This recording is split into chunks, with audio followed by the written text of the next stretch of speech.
Olá, pessoal. Aqui quem fala é André Garcia Alves Cunha, advogado, especialista em direito ambiental e direito aplicado à mineração. Hoje é um dia muito especial para o nosso podcast, para o nosso canal do YouTube. Hoje nós estamos recebendo um grande amigo, uma grande pessoa, um grande profissional, né? Tive o privilégio de dividir com ele as cadeiras no nosso MBA que fizemos em Brasília pelo Instituto de Direito Público em Brasília, o IDP, nosso MBA em Direito, Políticas Públicas e Economia da Mineração. Primeira turma, inclusive, que fez esse tipo de MBA em território nacional. Para não ter maiores delongas, sem maiores delongas, eu vou apresentá-lo para vocês. Rafael Favetti, muito obrigado aqui pela sua presença, meu querido amigo, professor, advogado, cientista político, doutor em Direito, mestre em Ciência Política e detentor do MBA em Economia e Política Mineral. No setor público, ocupou funções estratégicas nos 3 poderes da República. Foi assessor-chefe de ministro no Supremo Tribunal Federal, consultor jurídico e secretário executivo do Ministério da Justiça, presidiu o Comitê Nacional para Refugiados, o CONARE, e o Conselho Nacional de Combate à Pirataria, CNCP, além de atuar como consultor legislativo e liderança de partido no Senado Federal em pautas de grande complexidade política e regulatória. No setor privado, é sócio da Fato Inteligência Prática, consultoria especializada em cenários, análise de risco político e monitoramento regulatório. E da Favetti Sociedade de Advogados, com atuação em direito penal, direito administrativo e contencioso estratégico perante os tribunais superiores. Então vocês vejam, né, que a apresentação dispensa maiores comentários. Vou dar aqui, então, novamente aqui um bom dia para ele iniciar sua fala.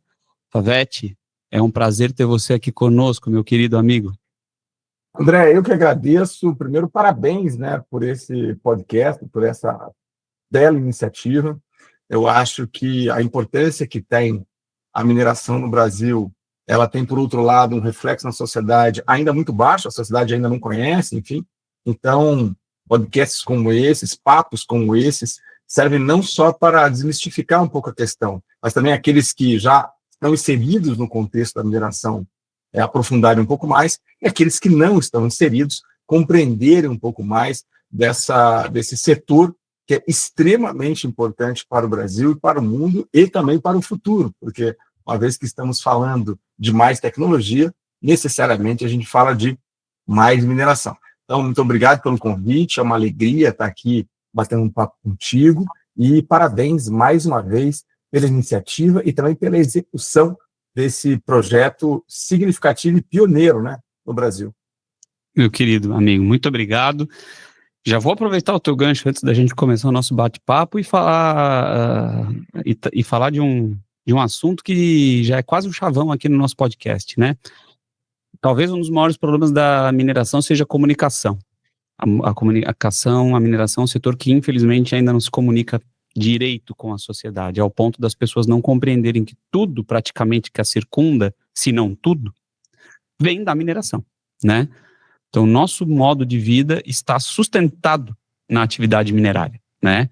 O nosso bate-papo de hoje, inclusive, que nós vamos tratar da crise fiscal brasileira, os impactos que a paralisação da Agência Nacional de Mineração tem num cenário fiscal que já é desfavorável no nosso país de uma forma geral, né? Talvez esse tipo de assunto, talvez esse tipo de discussão, de fato, desperte as pessoas, né?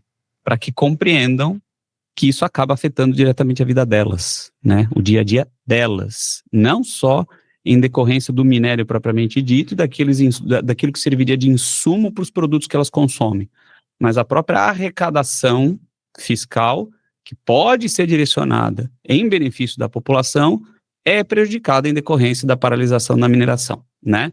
Então, vamos começar o nosso bate-papo, que eu vou te fazer algumas perguntinhas, a gente vai fazendo uma conversa bastante descontraída, tá? Tu fica bem à vontade para dar a tua opinião e a gente vai debatendo no decorrer do programa. Pode ser dessa forma?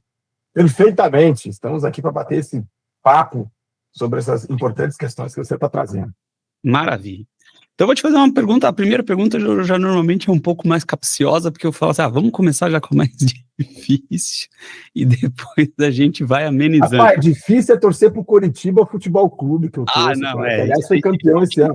O resto é fácil, rapaz. Ultimamente, o São Paulo também não está sendo muito fácil. Hoje em dia, só os nossos ouvintes ou telespectadores palmeirenses e flamenguistas estão um pouco mais felizes, né? Os cruzeirenses também estão felizes. O pessoal do Mirassol também, que está numa alegria, que veio do nada e... Enfim. Veio do nada é ótimo, né? Porque vieram do nada recentemente, né? Eu tenho alguns amigos cruzeirenses que não param de me encher a paciência e esquecem que até pouco tempo atrás vieram do nada, realmente, né? Grande Santo Ronaldo Nazário, acho que eles rezam. Você estava falando do Mirassol que veio do nada. Não, o Cruzeiro tem uma história brasileira. O Cruzeiro tem que reformar, botar o nome do Cruzeiro por causa de Getúlio Vargas. O Vargas proibiu dois dos times usarem o nome Palestra Itália, tanto o Cruzeiro quanto o Palmeiras tiveram que reformar. O Palmeiras mudou tudo, né? Até a cor.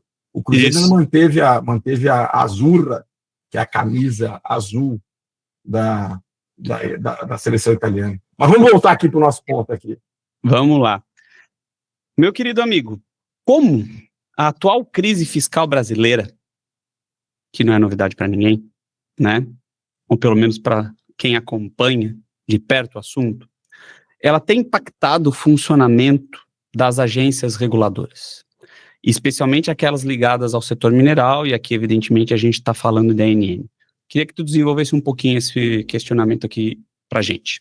Bacana, cara. Veja só, nós somos um país em desenvolvimento, né? Nós somos um país que ainda tem uma certa maturação para algumas questões, dentre elas o fiscal, né? Essa questão do fiscal, ela tem uma divergência no mundo, porém, divergência sobre a gravidade dela, porém, a ortodoxia considera o seguinte: países em desenvolvimento, que é o caso do Brasil, certo? Quando eles chegam a um patamar de débito, dívida PIB, em torno de 80%, eles entram em sinal mega amarelo, ok? Essa é a tese. Países já desenvolvidos, como é o caso do Japão, como é o caso dos Estados Unidos, eles devem muito mais em dívida PIB. Os Estados Unidos está chegando a 142% e o Japão bate quase 300% de dívida PIB, né? Qual é a grande diferença? É que os Estados Unidos e o Japão, eles também são credores. Então, quando você contabiliza ali o que eles devem, o que eles têm de crédito, certo? Você não causa tanto temor, apesar de que nós vimos aí ultimamente que no próprio Estados Unidos, o Fed, que é o Banco Central, está preocupado com a dívida americana. Se você colocar isso para os países em desenvolvimento, ok? O Brasil, ele gera preocupação mundial, isso na ortodoxia. O André, preciso te confessar, há um pensamento mais heterodoxo, ok? Que não denotam a crise fiscal a gravidade que a ortodoxia coloca, ok? Você tem toda uma teoria mais moderna, vamos dizer assim, mas não é tão aceita, certo? Que o grande problema não é a crise fiscal em si, mas a qualidade da crise, a qualidade do gasto. Sob esse aspecto, o Brasil não estaria tão mal. Por quê? Porque a nossa dívida maior é em real, ela não é em dólar, diferente, por exemplo, da Argentina, que tem uma dívida menor que a nossa, mas boa parte da dívida é em dólar. A nossa dívida é maior que a da Argentina, em relação à dívida PIB, claro, né? Mas a gente deve em real. Então você tem uma outro tipo de pensamento de que isso não é tão grave, portanto a gente não estaria em crise. Mas essa teoria que existe, ela é mais moderna, ela não é o mainstream do mercado e nem dos governos. Os governos, o mercado, os investidores, né? O Banco Mundial, o FMI, o governo brasileiro, o Banco Central, etc., eles não pensam assim, eles pensam de maneira mais ortodoxa. E, portanto, este número de dívida PIB importa bastante. E onde é que a gente está, André? A gente está crescendo numa velocidade muito alta a dívida PIB. O problema não é só o número. O problema é que, nos últimos 4 anos, a gente cresceu 6 pontos de dívida PIB. O que era para crescer, enfim, o que era para estar diminuindo, não só continua crescendo, mas está crescendo uma velocidade muito alta. E aí a projeção que você faz para o futuro é uma projeção de complicação, uma projeção, se a dívida não parar de crescer, nós vamos chegar a 100% de dívida PIB num país em desenvolvimento, né? E não é, enfim, e você tem todos esses problemas, e o que isso resultaria? Isso resultaria numa quebra de confiança que o país conseguiria pagar as suas dívidas. Quando isso acontece, todos os países mais sérios, o Brasil se enquadra nisso, têm um arcabouço fiscal. Porque, veja, André, é importante para quem está nos ouvindo e trabalha só com mineração, ou não está acostumado ainda com esse debate sobre fiscal, é importante a gente entender que há uma certa diferença entre o financeiro e o fiscal. O financeiro é dinheiro em caixa, o Brasil tem dinheiro em caixa, bastante, certo? Tem reserva internacional, de 300 bilhões de dólares, a gente está muito bem financeiramente. O problema é o orçamento. O orçamento não está legal por causa da dívida PIB, ok? E o que acontece? Nós tínhamos até pouco tempo atrás um tipo de marco fiscal, que era um marco transitório, aliás, viu, André? Ele era para durar só até 2036, uma revisão em 2026, que era o famoso teto de gastos. E o teto de gastos ele era muito duro também com as agências, também com a ANM, também com o IBAMA, ele era muito duro, né? E o próprio Congresso não gostava dele, mas ele foi necessário para dar entre aspas, freio de arrumação. Voltando a falar, diante dessa teoria mais ortodoxa, certo? Que é o mainstream, que é o que o Banco Central adota, que é o Ministério da Fazenda adota, que é o que o FMI adota, e os investidores também adotam essa percepção. Bom, o teto de gastos, ele se encerra ali no final de 2022, ele era para durar até 2026, a revisão, em 2036, o final dele. Mas ele se encerra, antecipa-se o fim dele para 2022 e coloca-se no lugar dele, em 2023, um novo arcabouço fiscal. Ok? Esse arcabouço fiscal, ele tem uma regrinha que ele é contracíclico, ele fomenta a economia quando você tem um ciclo de queda e você retira, freia a economia quando você tem um aquecimento. Bom, ele funciona mais ou menos assim. Porém, contudo, ninguém ficou muito satisfeito com esse arcabouço fiscal. Entre aspas, a direita achou ele muito frouxo. Entre aspas, a esquerda achou ele muito, muito pesado, né? Ora, se ninguém gostou, parece que ele pode ser bom. Porque se tanto a direita critica quanto tanto a esquerda critica, significa que ele superou a ideologia. E ele foi realmente baseado nas melhores práticas do Banco Mundial, especialmente da OCDE. Certo? Mas o que acontece? Acontece que quando a gente vai aplicar esse novo modelo fiscal no Brasil, só para relembrar todo mundo, o fiscal ele tem duas vias só, né, cara? A via que entra, que são as receitas, e a via que sai, que são as despesas, ok? A gente vem batendo recorde de receitas. Ano a ano, a gente vem batendo recorde de receita. Só que a gente está aumentando o gasto numa velocidade maior do que a receita, percebe, assim? A gente está muito bem na receita. Só que a gente está muito veloz no gasto. Ok?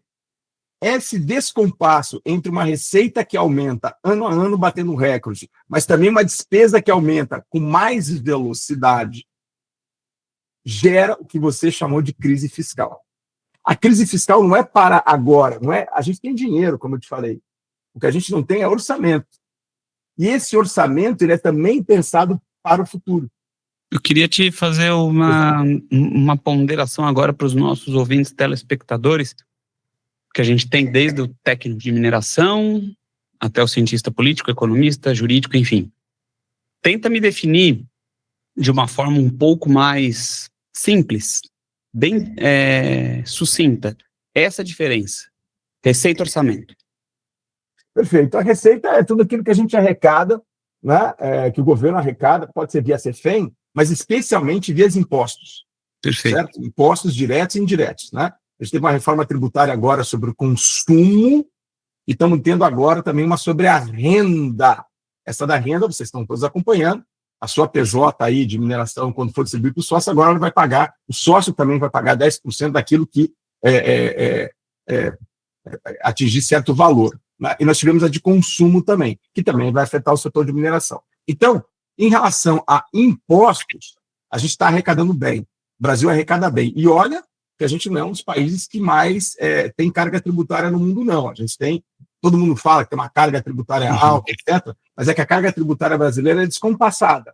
Ela é alta no consumo, mas ela é baixa na renda. O que a gente está fazendo agora é uma certa equalização. A gente está entrando num sistema tributário um pouquinho mais simples, né? Isso vai ser bom a partir de 2027, mas especialmente a partir de 2030, que é quando as novas regras sobre a tributação do consumo valerão também para os estados.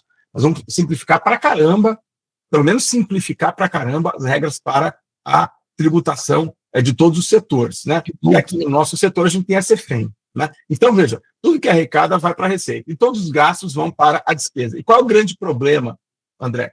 Nas despesas, nós aumentamos muito a despesa em relação a algumas variáveis que são muito significativas. Uma delas é na parte da Seguridade Social, né? O BPC, que é aquele benefício de prestação continuada. Só nesse ano o BPC aumentou, em 2025, quando a gente está gravando, aumentou 48% os gastos do BPC. O que entra no BPC? Entra no BPC a pessoa que não tem mais capacidade, não tem capacidade diminuída de trabalho, esse tipo de coisa. Então, toda essa questão, que é uma questão de seguridade, e é dramático, né, cara? Porque você vai diminuir, por exemplo, o auxílio de quem tem problema, entendeu? Então, é meio problemático, né? O governo, só para você ter uma ideia, o governo, no meio do ano, fez um pente fino no BPC e só com o pente fino conseguiu diminuir em 10 bilhões de reais só com o pente fino no BPC. O que é pente fino? Deve ser aquela pessoa que está dizendo que tem aquela doença que realmente tem, esse tipo de coisa, né? Então, a gente tem muita questão de BPC. Uma segunda questão, há uma vinculação de toda vez que aumenta o salário mínimo, nós aumentamos também os pisos dos profissionais de educação e de saúde. Essa vinculação também explode o fiscal, certo? Porque a gente tem bastante profissional de educação e saúde, e toda vez que se aumenta o salário mínimo, automaticamente também se aumenta esses pisos, né? Então, é uma outra categoria. E também é dramático, você vai fazer o quê? Não vai dar aumento os caras? Também é dramático, né? E é uma terceira situação. Essa também é pesada, né? O atual governo achou por bem aumentar o valor real do salário mínimo. O que significa isso? O salário mínimo ele não é só e somente mais atualizado pela inflação. Sim.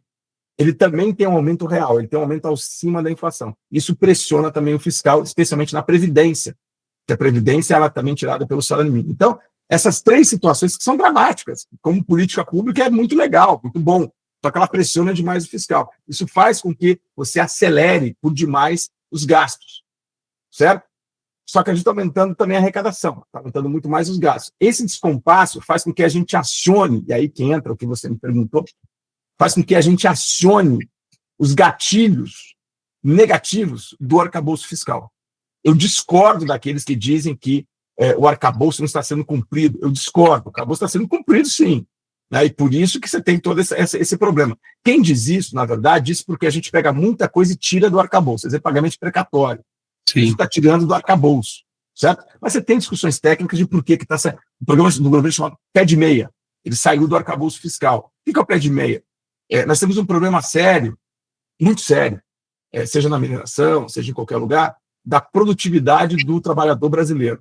É basicamente o seguinte: pegue um manual da sua casa aí para instalar um air fryer, sei lá, né, e dê para o empregado seu arrumar. Ele vai conseguir ler o manual bem? Agora você imagina isso na mineração, você imagina isso numa empresa, você imagina isso, né? Quer dizer, a produtividade do brasileiro é muito ruim perante outros lugares do mundo. Então, para melhorar essa produtividade, a gente precisa basicamente escolarizar as pessoas. A tese é a melhor maneira de você melhorar a produtividade é escolarizar as pessoas, né? Seja com ensino técnico, seja fazendo MBA que a gente fez, enfim, seja a pessoa ouvindo esse podcast, certo? Você precisa escolarizar as pessoas, não só a escolaridade formal, mas também a escolarização chamada informal, né? A capacidade das pessoas ter uma cognitividade maior. Bom, para fazer isso, eu preciso manter os meninos na escola, especialmente naquela época que tem a maior evasão. Onde é a maior evasão? No segundo grau.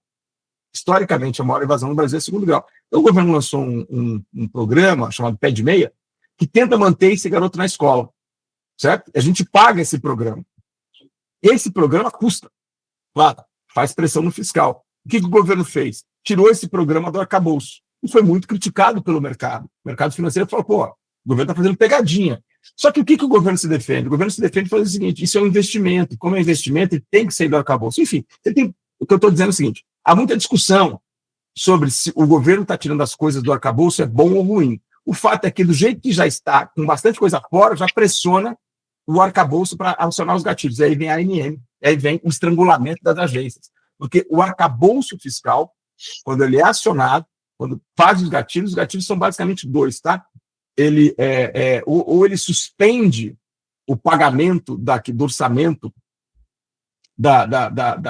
chamado contingenciamento, né? Ou ele contingencia ou ele bloqueia, certo? Um é por aumento de despesa e um é por baixa de receita. São duas coisas diferentes. O contingenciamento serve para um lado e o bloqueio serve para o outro. O fato é que nós temos aí um contingenciamento muito forte nas agências e também na ANM.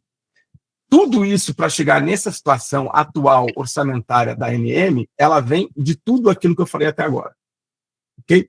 Somado a isso, tem outras questões que a gente vai falar ao longo do programa, mas somado a isso, o orçamento aprovado para a ANM para 2025, ele já era considerado baixo.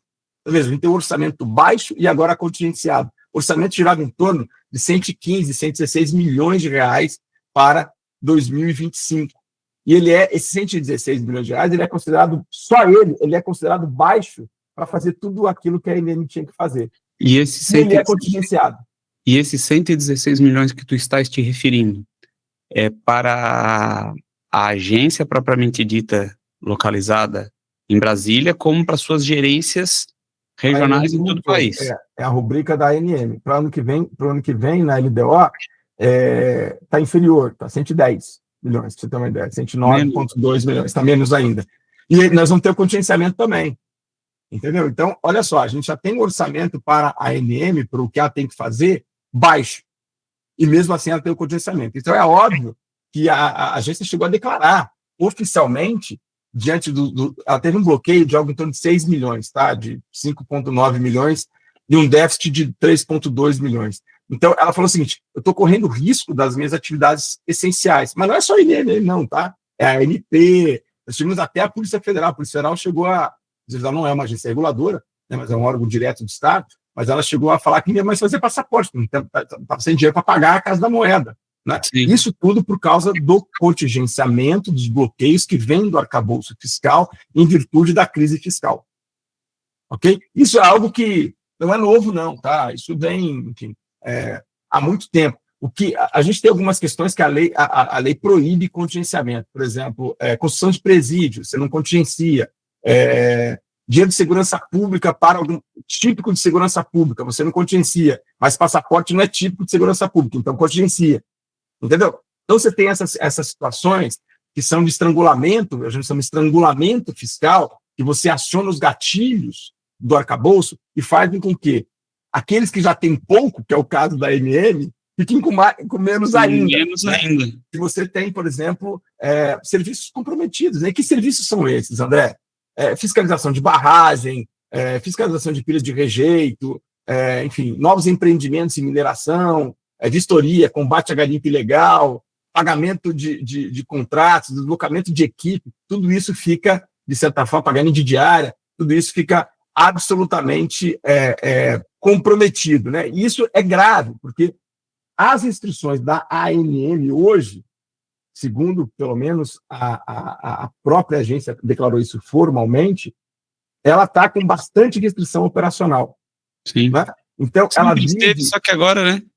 Ela está no que a gente chama de estado de permanente insolvência administrativa. Né? E aí o que acontece? O sistema fica obsoleto, você não consegue, enfim, botar tecnologia mais nova nele, você tem um déficit pessoal, você tem um déficit orçamentário, ele está sempre contingenciado, né? Então, isso tem um estrangulamento. Agora, é importante a gente fazer toda aquela primeira parte que a gente comentou, para você saber como é que a gente chegou aqui. Quer dizer, não é uma opção agora. Vamos fazer o contingenciamento. Não é isso. Você tem todo esse impacto fiscal e nós estamos gravando isso agora em dezembro. Neste dezembro, a agência perde mais 2 diretores, né, por causa do fim do término do mandato. Daí você tem todo um problema de contingenciamento, mais com falta de diretor. Você tem um problema muito sério, portanto, para a agência. E mais, para novos diretores, o governo precisa indicar. O governo indica e o Senado sabatina. Só que o Senado entra em férias. E só volta em fevereiro. Nós vamos ficar um tempo. Nós vamos ficar um tempo aí. Nós vamos ficar um gap aí, sem diretor e sem dinheiro na agência. Eu queria te fazer 2 perguntas. É interessante que eu tinha pensado uma coisa, mas a gente partiu para essa análise econômica, de certa forma, no cenário político também, que eu acho tão fascinante da gente trabalhar e tão importante, que eu vou te fazer duas perguntas que eu acho importantes a gente deixar pontuado aqui no nosso programa. Primeiro, comentaste alguns minutos atrás e que eu acho fundamental da gente colocar. Salvo engano, depois me corrija se eu estiver errado, o teto de gastos ele foi estabelecido no governo Temer, salvo engano, né? Foi estabelecido no governo Temer e agora nesse atual governo isso foi modificado.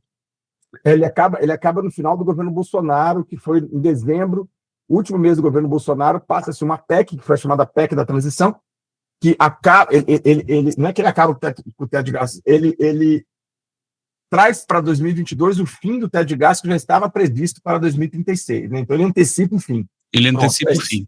Isso. Em decorrência disso, queria te fazer duas perguntas, tá? A primeira, até que ponto isso influencia numa coisa que eu abordo demais nos programas, tá?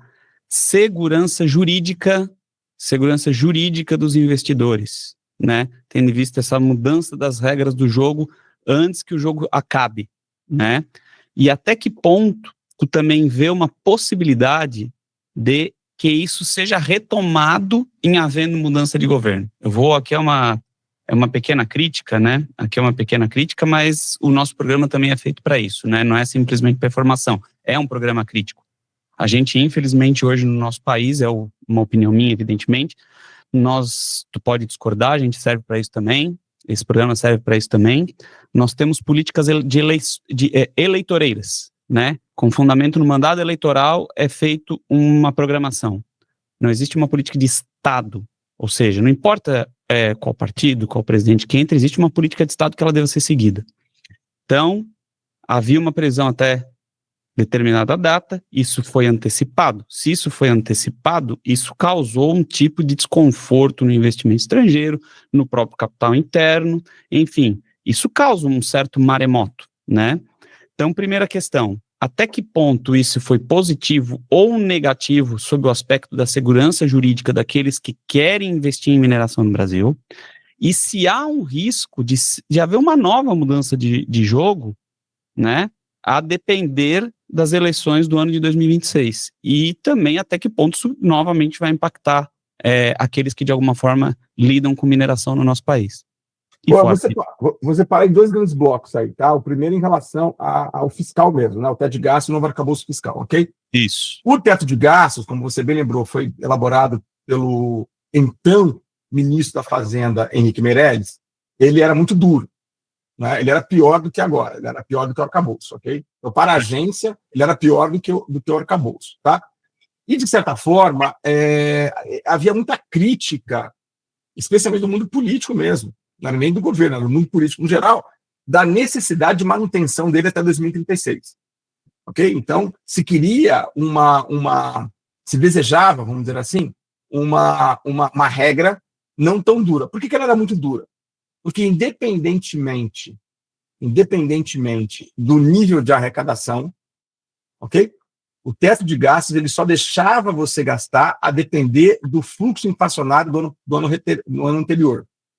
Então, você só gastava o delta da inflação anterior, independentemente se você arrecadava ou não. Então, todo mundo da política, enfim, dizia o seguinte, puxa, é ilógico, a regra ela foi importante para fazer um plano de arrumação. Só que a gente ficar até 2036 com essa regra, ela tinha uma previsão, como eu falei, de revisão em 2026, no ano que vem já. Você arrecada, mas só pode gastar o que a inflação te permite, não tinha muita lógica. Quer dizer, ele serviu como freio de arrumação, mas ele era bastante combatido, né? Então, o novo arcabouço fiscal, ele veio para resolver essa situação. Então, André, na primeira questão, eu não acho que a segurança jurídica, vamos dizer assim, ela foi afetada pela mudança da regra fiscal. Ok? Acho que não tem tanto impacto, porque a mudança da regra fiscal é para o Estado. Né? Para o Estado poder gastar ou não. O que tem, de certa forma, para a segurança jurídica é o seguinte, naquilo que depende do Estado, certo? O nível de gasto aumentando de maneira exponencial, aí fere a segurança jurídica. né? Porque você não pode, assim, o Estado vai ter que pagar as contas. Então, você fica com receio, né? Aí sim você tem. Então, resumindo, o ritmo de gastos tem mais impacto na segurança jurídica do que o arcabouço em si. Perfeito. Okay? Ótimo. É mais ou menos assim. Há uma segunda questão agora que eu vou trazer para você em relação à segurança jurídica, que tem a ver agora com a que a gente chama de capacidade reduzida da ANM, ou seja, da ANM, ou seja, da ANP, etc., por causa do fiscal. Então, o fiscal impacta, essa crise fiscal que a gente está falando desde o início, ela impacta a capacidade operacional da agência e, para mim, isso leva a uma insegurança jurídica do investidor por causa do risk matrix que a gente tem empresarial. É mais ou menos o seguinte: essa crise que está gerando essa insegurança jurídica, ela acontece porque eu começo a ter atraso em outorga. A crise operacional da agência, ela leva um atraso de outorga, atraso de renovação, atraso de atos autorizativos, enfim, suspensão de novos processos. Tudo isso faz com que, evidentemente, o plano executivo da empresa seja afetado. Afeta diretamente o cronograma, afeta a implementação de CAPEX, afeta a entrada de operação de novas minas, cronograma de expansão, enfim, você tem umas cascatas. Você tem uma cascata aí, afeta contratos off-take, que são muito, né, muito famosos na mineração. Enfim, isso leva à judicialização. Por quê? Porque o investidor, ele começa, se ele está pagando alguém para operacionalizar, e se alguém fala assim, pô, não tem como fazer, judicializa, vou cobrar, etc. Então, isso faz com que haja um efeito cascata muito forte, que leva, evidentemente, à judicialização, à insegurança jurídica. Além da insegurança jurídica, o tema que é atrelado é a judicialização e a proliferação de interpretações, mais judicialização, mais proliferação e mais possibilidade de decisões conflitantes. Isso por quê? E como o regulador está enfraquecido, né? Como o regulador está enfraquecido, e é ali que devia ser o locus de resolução dos problemas, ok? O que faz o investidor, o operador, enfim, todo mundo, judicializa a questão. E quando você migra a agenda de decisão do regulador, que é profissional disso, para o judiciário, você tem uma heterogeneidade de decisões. E uma heterogeneidade de decisões leva à insegurança jurídica também. Okay? Nossa, isso dá um debate maravilhoso. Até que ponto o judiciário ele é positivo quando a gente fala em direito da mineração?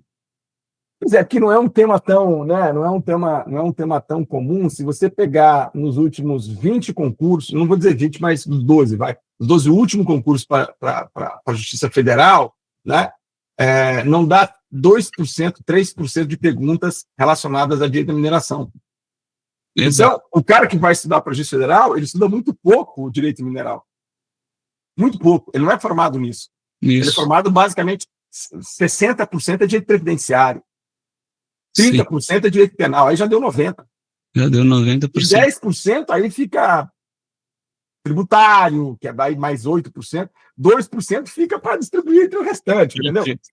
Esse problema que a gente chama de regulação frágil, né? E falta de enforcement, eles são um problema para o ESG, né? Eles são um problema bastante para a governança no geral, e isso tem uma outra questão, André, que quando você voltar eu vou colocar, que é o chamado selo de risco de país regulatório, selo de risco país regulatório.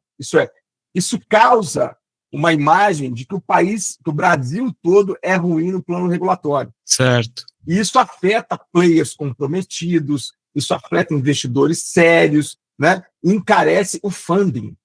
Isso é, quanto mais o Brasil é visto como um país que tem risco regulatório, esse risco regulatório está vindo porque a agência está enfraquecida por causa do fiscal. Você aciona o judiciário, tem decisões para todo gosto. Para todos os gostos.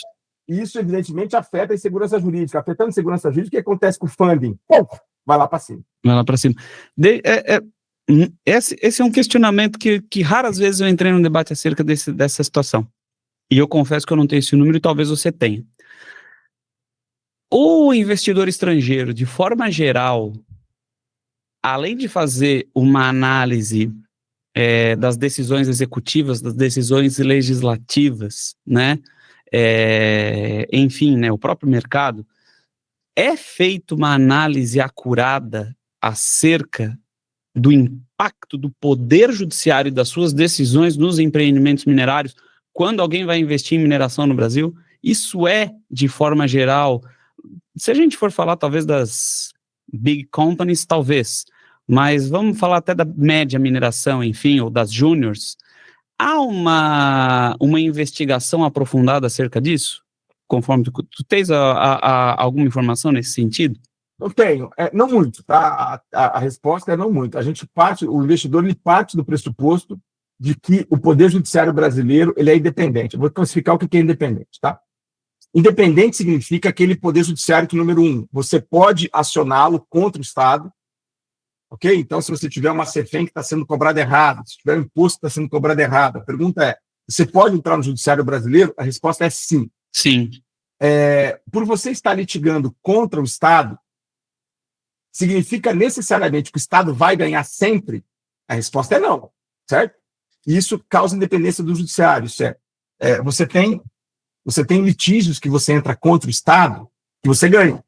Sim. Certo? De PTU, de CEFEM, enfim, do que quer que seja, certo? E isso faz com que o judiciário brasileiro seja considerado independente para este fim, ok? E é isso que se olha, é basicamente isso que se olha. O que tem depois, essa é a primeira análise. Certo. O judiciário brasileiro é independente. Por quê? Porque eu tenho acesso a ele, número 1, eu tenho acesso a ele, e eu tenho toneladas de exemplos de que, às vezes, o privado ganha contra o Estado. Beleza. Sim. Certo? Então, quando você entra numa disputa judicial, você não sabe muito bem quem vai ganhar. Isso é bom para o judiciário. Isso é o número 1. Número 2, aí você vai para outra camada da cebola. Né? Houve mudanças significativas de jurisprudência nos últimos tempos que afetaram investimentos? Sim, também.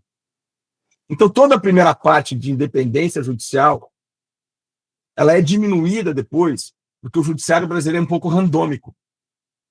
Ele muda um pouco com muita constância e muita velocidade a sua jurisprudência. E isso é ruim para o investimento. Porque não importa se eu tenho uma decisão ruim ou boa, ou André. Importante é que ela seja constante. Se ela for ruim, eu já sei, olha, vai ser ruim, vou esperar um dia mudar a legislação, etc. Importa que ela seja constante. Se ela é randômica, eu fico com medo, mesmo se ela seja positiva. Porque se ela é randômica, hoje, ano passado era A, agora virou B e B é bom para mim. Beleza, ano que vem pode ser C e você perder. Entendeu? Então, a randomização das decisões judiciais, ela é ruim. Né? E você tem uma terceira situação. A facilidade de se mudar a legislação brasileira e também de decisões da própria ANM, sim. que às vezes mudam. Então, você tem na cabeça do investidor, a primeira parte da análise é o judiciário brasileiro é independente, ok, para esses fins, expliquei o conceito de dependência, porém, segundo ponto, você tem uma randomização de decisões judiciais, alteração legislativa e discussões na agência, que mudam sobre questões estruturais. Em outras palavras, nós não somos um país conservador em relação à segurança jurídica. Isso, para mim, é uma tragédia. Nós somos um país que tem uma pouca previsibilidade. Isso. E muita judicialização, e, portanto, nós temos riscos de eventos críticos muito altos. E a gente está falando de um ramo, a gente nunca pode... Vou puxar um pouco essas características da mineração, né? Para que as pessoas vejam, compreendam o quão trágico é uma randomização, gostei dessa tua expressão, das decisões judiciais. É um ramo em que a pessoa não escolhe aonde investe, em decorrência de uma característica chamada rigidez locacional, né? Se a pessoa pudesse escolher, provavelmente não escolheria aonde se encontra o minério. Normalmente os minérios se encontram em áreas de proteção permanente, terras indígenas, enfim, né? uma série de áreas ambientalmente protegidas ou protegidas de forma legal de outra forma, né, que impedem ou que dificultam, né, a realização da atividade, normalmente um ambiente político hostil, normalmente um fluxo de caixa negativo por aproximadamente de 8 a 10 anos, que é toda a fase de pesquisa, porque nós temos um mapeamento geológico deficitário. Enfim, existe toda uma característica da atividade minerária que faz com que haja um fluxo de caixa negativo durante muito tempo com uma expectativa de ganho futuro. Ok. Agora, se você soma todas essas características de dificuldade de exercício de atividade com insegurança jurídica, tu cria um cenário muito desfavorável para investimentos, né?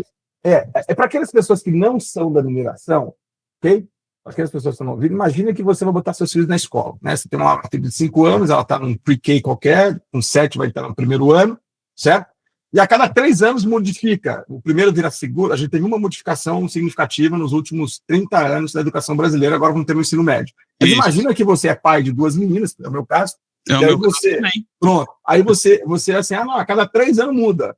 O que era da 5ª série vai passar para a 3ª, disse, mas eu já vi, mas agora mudou de novo. Imagina, toda criança é um investimento no futuro, certo? É que nem a mineração, né? Leva uns 10, 15 anos para formar, para ela ganhar, até lá você vai investir.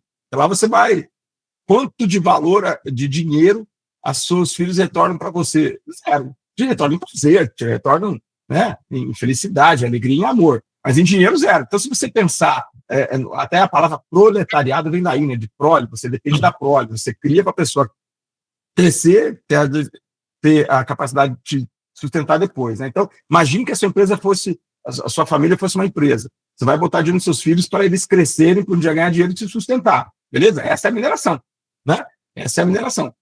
Tem 10, 15 anos para se fazer. Mas a cada 3 anos você muda o currículo escolar. Aí ela chega com 18 anos lá, vai começar a ser trainee e fala, não, agora não pode mais ser trainee com 18 anos, agora tem que ter 21. Você, pô, mas eu me programei, eu comprei título lá para ela, entendeu? Então, veja a dificuldade que é. Ou você tem um filho que entra na medicina, são 6 anos hoje a medicina, aí de repente, na hora de formar, não, agora vai para 10.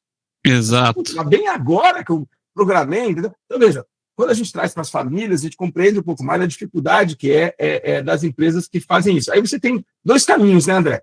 Uma empresa vai para informalidade, e a informalidade na mineração, ela tem uma característica na mineração de que a informalidade ela se aproxima da ilegalidade. Por que na mineração tem essa característica?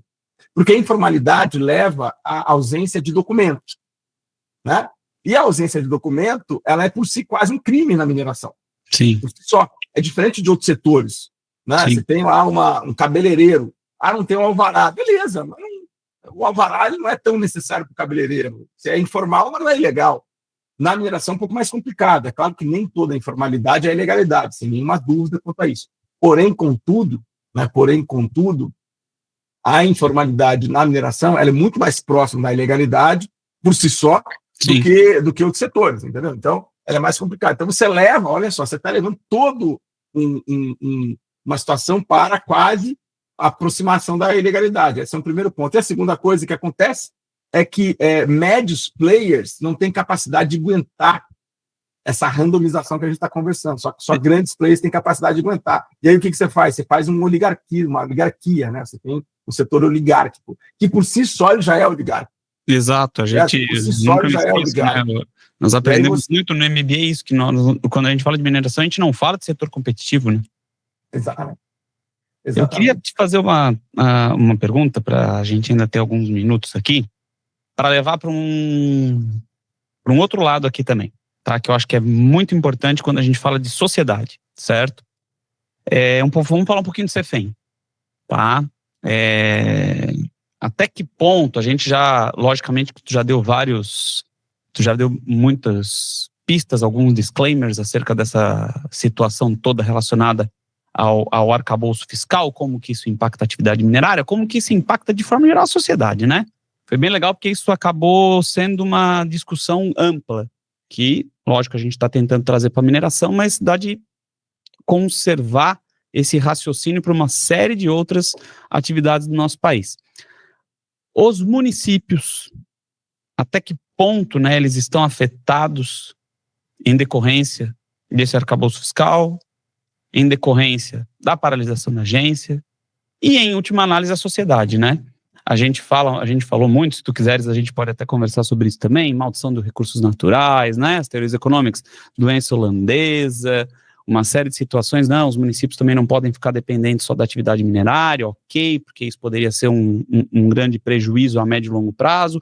Por outro lado, a mineração, se bem conduzida, ela pode gerar, sim, muita riqueza, pode gerar muito desenvolvimento, e o fato é que a paralisação da agência ou um orçamento estrangulado, vamos então usar esse teu termo, prejudica a distribuição e, em última análise, prejudica a população.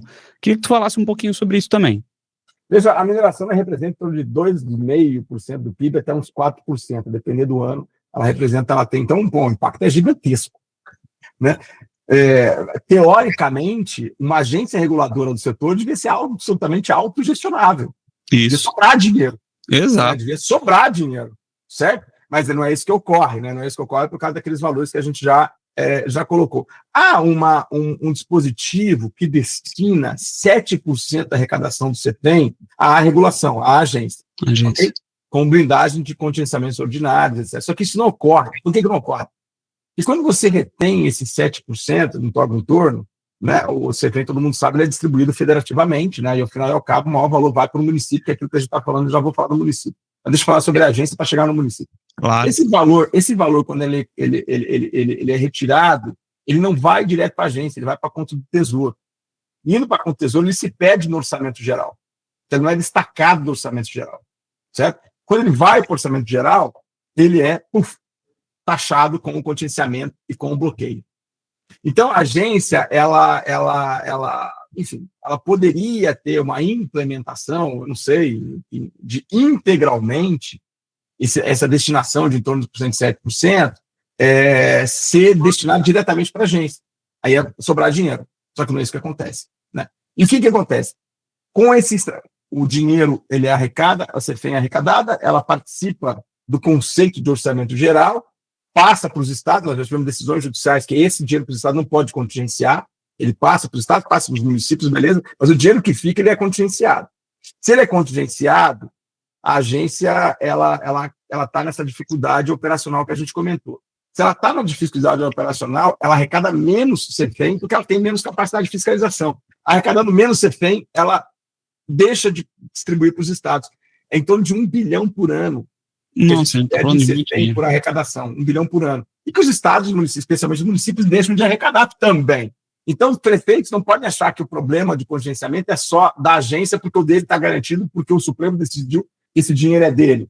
E aí você não pode contingenciar, porque ele está arrecadando menos. Ele, na verdade, não tem para repassar, não tem para fazer o repasse. Então, você veja, é um problema um pouco sério. E para a sociedade, eu acho que deve estragar maior. E aí a gente tem que colocar um outro componente, né? Nós temos municípios, aqui não estou nomeando ninguém, mas temos municípios que ficaram viciados em CEFEM. A CEFEM não é para isso. A CEFEM, ela é justamente uma proteção ao futuro. Isso. Porque, né, a CEFEM, ela é para o município receber agora, e ele já planejar o futuro para quando aquela mineração acabar. Porque a mineração é extrativista e um dia acaba. Certo? Então, perfeito. Ela é para isso, né? Mas os municípios ficaram viciados em CEFEM. Eles pegam o dinheiro da CEFEM e já, enfim, fazem quase custeio, né? O custeio da manutenção. E isso dá problema. Porque ele, quando fica viciado em CEFEM, ele deixa de ser competitivo, ele deixa de planejar o futuro, né? E quando se a mineração sair dali, ele vira desértico, ele vira um deserto. Aí que vem a doença holandesa. Aí que vem a doença holandesa. Então, esse é um problema muito sério que a gente tem e acaba afetando a sociedade local, né? E aí você gera, no entorno e naquela sociedade, uma ojeriza à mineração. Isso. Porque, na verdade, não é a mineração ojeriza, é a má utilização. O CEFEM foi pensado para isso. Ele é para isso, para pensar o futuro, né? Mas você acaba tendo um tiro pela culatra, porque os municípios, os prefeitos acabam utilizando, acho, né, sou o primo rico aqui agora, vou gastar esse dinheiro, enfim, né? Às vezes acabam utilizando isso para N situações que não tem nada a ver com o planejamento do futuro, e quando a mineração se encerra ali, você vira desolado, aquela sociedade fica desolada, isso se espalha, né? Isso vai se espalhando, entendeu? E aí contribui para essa para essa má comunicação que você colocou e para essa má imagem que às vezes tem, que é um setor problemático mesmo, é um setor que ele é extrativista, certo? Mas também o petróleo o agro também é, de certa forma, a pecuária é super extrativista, entendeu? E mesmo assim tem uma posição num cenário bom, né, hoje no Brasil, né, que conseguiram com o tempo até transformar famílias, enfim. Aí é um outro debate de como a sociedade se relaciona com o agro, com a pecuária e com a mineração, né? Agora, o fato é que a nossa mineração ela sofre de um ambiente complexo negativo, né? E claro, você tem iniciativas positivas aqui e ali, né? Você tem várias iniciativas positivas, só que o ambiente ainda é bastante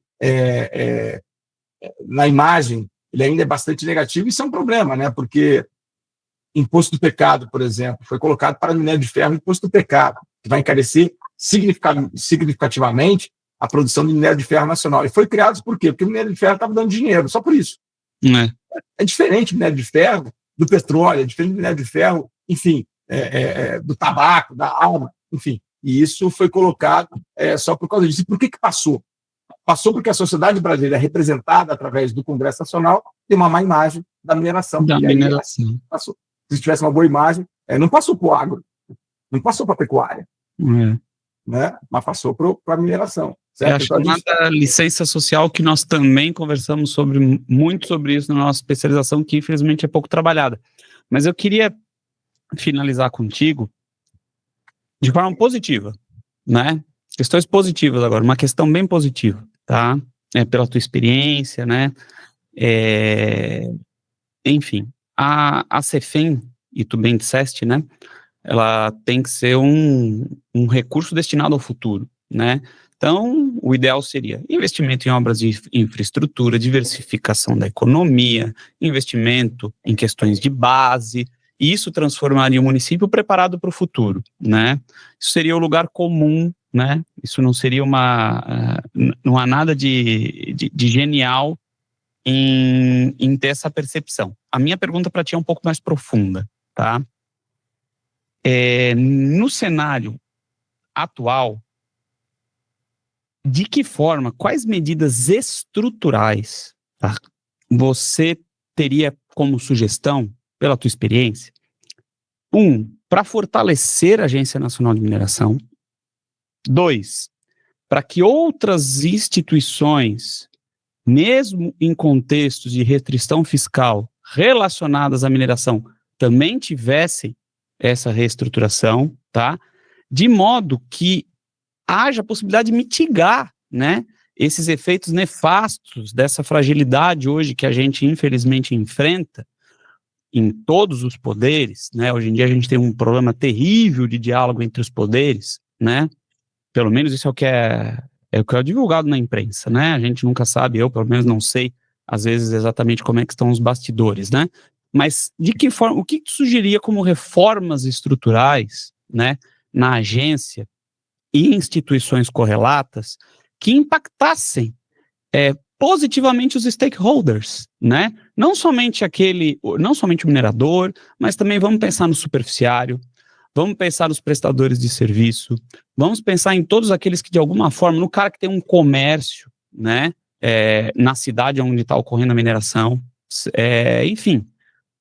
Qual que seria uma sugestão? Olha, aí um caminho bom para uma reestruturação da agência, para que ela seja sustentável, seria esse, ou caminhos. Eu sei que não é uma resposta fácil, eu sei que deve ter vários tipos de pensamentos, várias teorias, enfim, mas quero aproveitar a tua experiência justamente para terminar com um aspecto positivo, assim, para que aqueles que nos veem, nos ouçam, não é só tragédia, existem caminhos, existem possibilidades de saída, existem formas pelas quais a gente pode trabalhar para que, e eu nunca vou me esquecer, tu me ajuda depois, Salvete, não sei se foi do Raul Jungmann que nós ouvimos no curso que tivemos ano passado no nosso MBA, uma frase que jamais esqueceria, acho que na verdade ele estava citando uma outra pessoa: o Brasil não perde oportunidade de perder oportunidades, né? Para que a gente não tenha de novo que passar por esse chavão, qual seria uma mensagem tua positiva nesse aspecto? Em dois níveis, né? Um primeiro nível mais prático e um outro nível mais complexo e dialético crítico. Mas o primeiro nível são 4 mensagens básicas. Tá? A primeira delas, uma autonomia financeira real da agência. Isso pode ser feito com cost recovery, que acontece muito bem no Canadá, na qual você recupera quase 99% dos custos, né, junto às indústrias reguladoras, enfim, via taxa, lei de níveis definidos em regulamento claro, orçamento aprovado pelo parlamento, enfim. A primeira coisa, autonomia financeira real, certo? Que pode ser vinculação estável dos royalties, pode ser esse dinheiro, aquele 7%, não passar pelo orçamento global, enfim. A primeira questão é essa, certo? A segunda questão, ainda nesse primeiro nível, né, uma regulação baseada em riscos e dados. Aquela regulação responsiva que a gente viu até na aula do Márcio Iori, né? Isso é, não que a agência não, ótimo. Não que a agência não seja, mas cada vez mais uma regulação baseada em riscos e dados. E quando a gente fala de regulação do setor, não é só a agência, tá? Então, a gente tem influência do IBAMA, que às vezes regula sem dado, nós temos as prefeituras, nós temos, enfim, a cacetada de coisas aqui, até legislações novas, né? A gente é errado a gente achar que quem regula o setor é só a agência. A agência é talvez o principal órgão da regulação do setor. Mas o setor é regulado por um ambiente regulatório, certo? Que tem Ministério Público, que tem IBAMA, que tem órgãos ambientais estaduais, você tem novas legislações, né? Então, é basicamente isso. Então, uma regulação mais responsiva, né? Baseada em riscos e dados, ok? E dados diferenciados, né? O que acontece em Carajá não é a mesma coisa que acontece aí em Santa Catarina, são coisas diferentes. Né? Você não pode pegar um setor e, é isso, a regulação é isso. A terceira questão, né? Uma carreira técnica mais forte, certo? Então, você tem mais pessoas formadas em direito mineral, em economia mineral, enfim, hoje a mineração ela é muito do geólogo, né? Enfim, ela é muito forte no geólogo. O geólogo é o papa da carreira, né? A gente não tem geólogo para tudo, certo? A gente tem pouco direito mineral, a gente tem clusters de direito mineral, né? Tem em Minas Gerais, tem esse nosso podcast, etc., mas você não tem isso expandido, certo? E uma quarta questão, talvez a principal, uma coordenação estável multinível entre União, Estados e municípios, né? Então, por exemplo, hoje quando o CEFEM vai para a prefeitura, ele vai para a prefeitura, chefe. A capacidade do Estado ou da União de o que está sendo feito é zero, certo? Então, se a gente tiver uma coordenação multinível, sei lá, um exemplo, né? As prefeituras têm que utilizar X% do CEFEM, pelo menos preferencialmente, né, para a educação técnica das crianças, educação técnica tecnológica. E você está já antecipando o futuro e deixando as crianças de hoje já não dependentes mais da mineração quando elas ficarem, né, vamos estabelecer mecânica, vamos estabelecer eletrônica, vamos fazer outras coisas, né, você diversificar. A gente não tem essa coordenação multinível, né? O Ministério da Educação, por exemplo, tem zero governança sobre o dinheiro do CEFEM quando ele é usado. Então, você tem uma coordenação multinível. Então, essa é a primeira via, vou repetir: autonomia financeira real, regulação baseada em riscos e dados, regulação responsiva, carreira técnica espalhada e forte, né? Não só geólogo, não só, enfim, e coordenação multinível. Deixa eu falar uma pausa sobre a carreira técnica e forte. Nós somos advogados. Qualquer colega nosso sabe. Você é penalista? Não, mas você sabe o que é o sentido comum do Código Penal, você sabe o que é dosimetria de pena, beleza? Pega uma pessoa que não é direito mineral, fala em qualquer coisa de direito mineral, ele sabe nada, zero. Nada. Eles não são. Nem noção, a gente não tem essa cadeira nem como optativa na faculdade. Então é isso, a gente precisa ter aí uma certa noção melhor disso, se acharmos que a mineração é importante no Brasil. Se acharmos que 4% do PIB é importante, nós temos que ter. Não dá para formar tanta gente em direito, assim, tanta gente. Não, né? Se achar que 4% é importante, a gente tem que ter. Bom, enfim, esse é o primeiro nível. O segundo nível, que é mais complexo, como eu te falei, é mais dialético, é mais crítico, é o papel das agências reguladoras como um todo, né? As agências reguladoras vieram dentro do governo Fernando Henrique Cardoso, na substituição do Estado provedor para o Estado regulador. Ele veio nas privatizações do governo Fernando Henrique. Aliás, a Vale Carvalho Rodolfo foi privatizada aí, a CSN foi privatizada aí, etc. Só que a ANM não veio aí. A ANM foi a última das regulações criadas. Né? Eu acho que nós temos, nessa segunda linha, nós temos dois níveis, duas questões a se pensar. A regulação, nesse modelo de regulação independente, que precisa de indicação de diretor, que tem mandato, ela ainda é necessária para fortalecimento da regulação? Por que ela não pode, exemplo, aqui só a ideia, né? Por que ela não pode voltar a ser feita pelo Ministério com uma carreira forte? Por que ela não pode, entendeu? Por que ela não pode, enfim, por que a gente é só esse modelo de regulação? Eu estou falando para a ANP também, estou falando para a ANM, estou falando para o IBAMA, estou falando para tudo. Para o Banco Central, por exemplo, estou falando para tudo. Você está falando que é contra a independência do Banco Central. Não é isso que eu estou falando. Estou falando que a gente tem que pensar formas diferentes. O Banco Central está pensando sobre isso. O Banco Central tem uma TEC 66, que está se transformando em empresa pública. Empresa pública. Certo? Então, o Banco Central talvez seja a nossa primeira agência reguladora. Tá? Ele está se repensando. Né? Ele está, de certa forma, se repensando. Enfim, então essa é a primeira questão dessa segunda linha que eu te falei, que é um pouco mais complexa. E depois, a segunda questão, ainda nessa linha, é a ideia de que a regulação feita só e somente só por uma agência reguladora é uma ideia não só falsa, mas que também causa prejuízo. Né? Então, quanto mais a gente tiver a ideia de que a ANM está coligada com o ambiente e ela pode coordenar esse ambiente, certo? Seria algo muito bom. Em outras palavras, em um suposto conflito entre a ANM e o IBAMA, deveria valer a ANM. Entre o suposto conflito entre a ANM e o Ministério Público, deveria valer a ANM. Porque se a gente... Não significa que não haja diálogo e sinergia. Exatamente.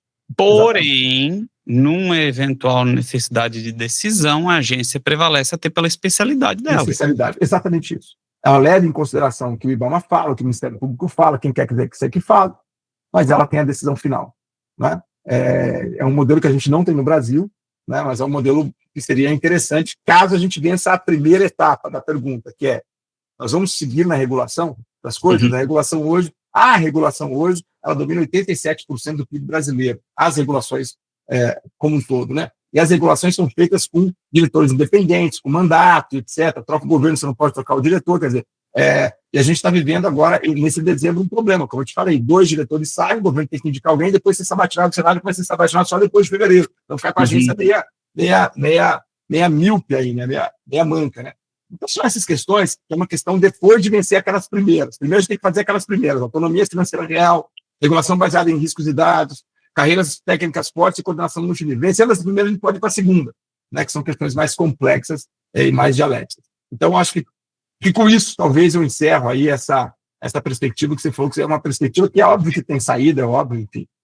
Só que a situação, vou voltar a falar, a situação atual da regulação via ANM no Brasil, ela é perigosa, porque a agência está em default operacional.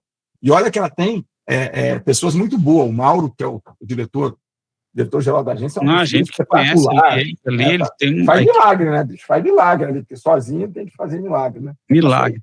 Então, meu amigo, para a gente encerrar, tá? Antes de eu fazer os agradecimentos formais para ti, só queria então que tu, com base todo nesse nosso papo, deixasse uma mensagem final aí para os nossos ouvintes ou para os nossos telespectadores do canal, né? Daquilo que tu entende, né, do futuro, se tu vê algum modelo interessante que poderia ser adotado aqui no nosso país, que poderia, né, dar certo, né, se fosse bem implementado. Enfim, vou te deixar bem livre para você fazer as tuas considerações finais aqui no nosso programa. Vou começar da maneira mais simples de toda. Eu tinha um professor chamado Vamiré Chacon, ele começava sempre nas questões estruturais. Acabou de cair a luz aqui em casa, acabou de voltar, mas ainda está em meia fase. Então, esse é um problema que tem que... Imagina isso acontece numa mina, entendeu? Isso acontece... esse é um problema sério que a gente tem ainda de infraestrutura. Nós temos alguns modelos interessantes no mundo inteiro, mas como é que eu vou citar a Austrália, Canadá, que são países bem desenvolvidos, né? Eu acho que a gente tem que achar o nosso modelo, né? E é conversando assim, fazendo papos como esse, que a gente consegue aprovar. O Brasil é muito bom em criação de coisas boas que ficam, certo? Então, eu acho que é uma coisa que a gente tem que fazer, é de reunir a comunidade do entorno do direito mineral, essa comunidade discutir e, a partir daí, trazer questões, porque não adianta trazer só questões da Escócia, porque o mundo ele é um pouco diferente nos lugares do mundo, né? Se a gente reclama que na mineração é diferente ao redor do país, imagina ao redor do mundo, né? Então, eu acho que essa é a mensagem que fica, de agradecimento, de parabéns para você, André, e parece que você está escrevendo um livro, né, alguma coisa assim, sobre manual de direito mineral, mas aí fica para uma outra oportunidade. Estou ansioso para ver esse livro em 2026 lançado. Olha, eu estou escrevendo com um amigo meu, né? Não sei se você conhece, ele é de Brasília, ele é Dr. Rafael, né? Estou vendo ele pelo celular agora aqui isso aí. na câmera. Eu acho que vai ser muito legal. Meu querido amigo, eu queria te agradecer, porque a proposta do podcast é justamente essa. É trazer o quê? Primeiro, identificar causas de problemas, esmiuçá-las, mas sobretudo, indicar possibilidades de solução, né? Não adianta nada a gente realmente entender que o Brasil é terra arrasada, que as coisas não têm solução. Isso daí não nos levará a nada, né? Adorei essa última mensagem. Temos coisas no nosso país que funcionam. Infelizmente, isso não é muito bem divulgado, né? As pessoas perderam um pouco a crença no Brasil por inúmeros motivos que não nos cabe discutir agora nesse podcast, mas a verdade é que isso ocorreu. Há necessidade de um resgate. A proposta do podcast, pelo menos, né, na nossa área de mineração, é essa.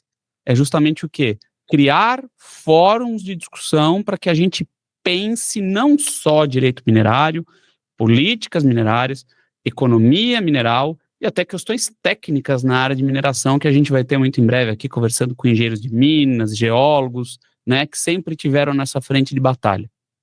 Então, quero agradecer demais a tua presença, certo? Dizer que muito em breve estarei em Brasília aí para a gente conseguir aquele happy hour ali que a gente ainda não teve da nossa turma do MBA, né? Eu tenho certeza que vai ser maravilhoso. Quero ir numa das tuas aulas, que eu não tive o privilégio de ir na última vez que eu estive aí em Brasília, mas quero ir numa das tuas aulas. Te parabenizar pela carreira, por tudo que tu já contribuíste, né, no cenário brasileiro para discutir assuntos relevantes, inclusive acerca de mineração, deixar as portas abertas do podcast e muito em breve a gente está junto aí Brasil afora para quem sabe aí, né, distribuir um livro aí que vai ajudar as pessoas a compreender melhor a mineração. Obrigado, meu amigo, obrigado pelo carinho de sempre, obrigado por tudo que a gente viveu nesses últimos anos aí fazendo esse MBA, que foi muito legal para a gente, e aguardem aí, quem está nos vendo ou ouvindo, aguardem aí um livro feito com muita alegria, né, eu acho, né, André, que a gente está fazendo Muita aí alegria, de muita direito alegria. mineral. Valeu, um grande abraço, se cuida, fique com Deus. Amém, obrigado, um abraço. Um abraço, tchau, tchau.